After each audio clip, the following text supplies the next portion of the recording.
wabarakatuh. Sampurasun. Tepang deui sareng ibu dina mata pangajaran bahasa Sunda kelas 7. Kumaha kabarna dinten ayeuna? Mugia urang sadayana aya dina kaayaan sehat walafiat. Amin ya robbal alamin.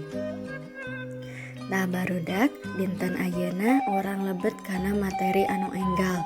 Materi anu kaopat dina semester ayeuna nyata materina ngeunaan pengalaman pribadi.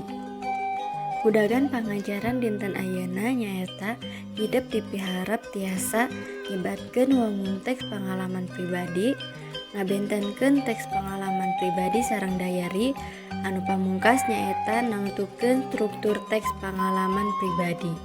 Taacan kana materi pengalaman pribadi, urang kedah mikawano heula rupa-rupa teks.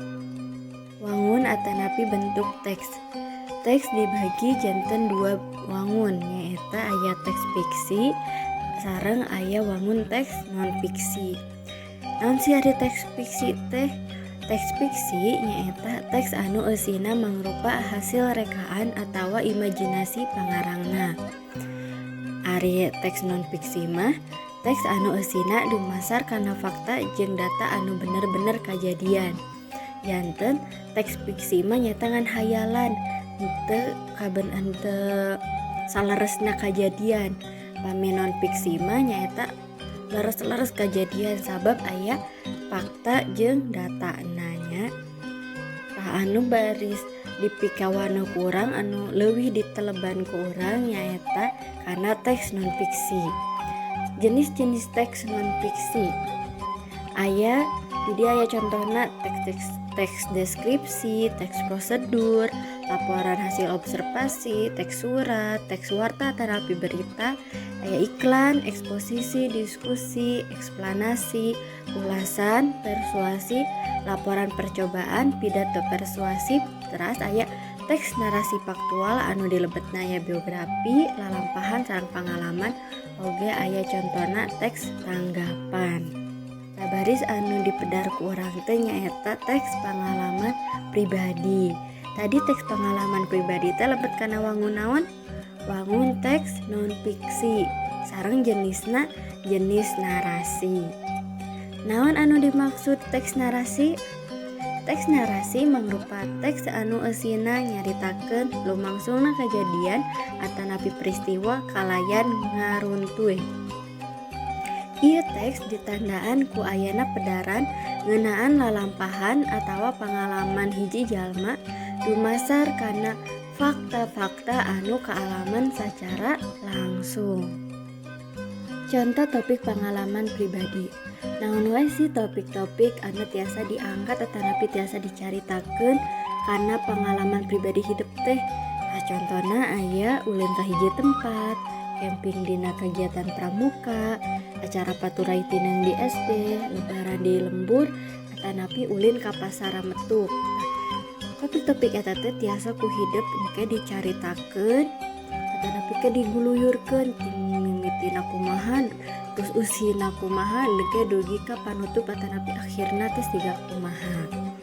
Nah tadi udagan anu kadua teh nyaeta hidup kedah tiasa ngabentenkeun teks dayari sareng teks pengalaman pribadi. Ayeuna aya contoh teks catatan poean atanapi catatan dayari. Teks hiji catatan poean. Mangga ku hidup tiasa dibaca atanapi tiasa ku hidup regepkeun teks catatan poean ieu nya. Rebo 3 Juni 2020. Kirang langkung 3 sasih numpi di rorompok teh. Bosen, bete, kesel. Teu tiasa sakola, teu tiasa ameng, teu tiasa kamana-mana. Sasalad corona janten pandemik di ieu dunia. Sakumna masyarakat kedah bajuang merangan ieu sasalad ku cara numpi di bumina sewang-sewangan. Ayeuna aya contoh teks pengalaman pribadi. Mangga tiasa ku hidup baca oge atanapi regepkeun teks pengalaman pribadi ieu nya. Ngalongok ulah ka Jambu Dipa. Poe minggu harita teh 31 Mei 2020. Saminggu sabada lebaran kuring nampa beja tina wapri wasa pribadi ti sobat kuring. Paula. Paula teh batur sabangku di sakola. Kieu cenah. Agnia, si papa positif COVID tina hasil rapid test. Ayeuna ulah sakulawarga piurang isolasi mandiri ku Pak RW. Si papa mah dicanda ka rumah sakit. Ditungtungan ku emotikon banjir cimatang. Leket teh awak kuring leuleus pisan. Salila 2 bulan numpi teu paamprok, kari-kari nampa iber pika keungeun siga kieu. Saha anu teu keung saupami nampa beja kulawargana keuna ku corona. Sasalad anu kiwari jadi pandemi di ieu dunia teh apan ganas kacida. HP teh dibawa ka tengah imah ditingalikeun ka mamah. Segrup kurik jering dina lahunanana. Cek mamah mah bejaan babaturan sakelas, ajak iuran, rereongan keur ngabantu ulah. Muhun, Agni ge bade ngajak rarencangan ngempelkeun bantosan. Ulah ngantep pedah apal ku panyakitna. Ulah butuh panyumanget. Urang kudu ngegedurkeun sumangetna yen kulawargana teu hirup nyorangan. Saur mamah. Isukna, kuring, Amoy, Lucy, Irma, jeung Sita ngabring ka Jambu Dipa. Nepi ka nu dituju, nu ditepungan teh Pak RT. Ku anjeunna dijajabkeun. Kuring mawa sajumlahing barang anu dianggap bisa ngabantu bubutuh sapoe ulah sakulawarga. Aya mie instan, sabun mandi, kayu putih, endog, susu, vitamin, jeung kuah kueh. Babawaan teh diasupkeun kana dus, tuluy disimpen dina tembok pager imah ulah. Ngobrol teh bari video call, ulah di teras imahna di masker dibarengan ku adina, sedang kuring sabatur-batur di luareun pager.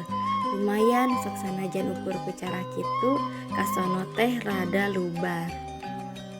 Aya kana setengah jam video call teh. Kira-kira tabuh tilu kuring sabatur-batur amitan. Pamit ka ulah sakulawarga, pamit ka Pak RT bari teu poho nganuhunkeun.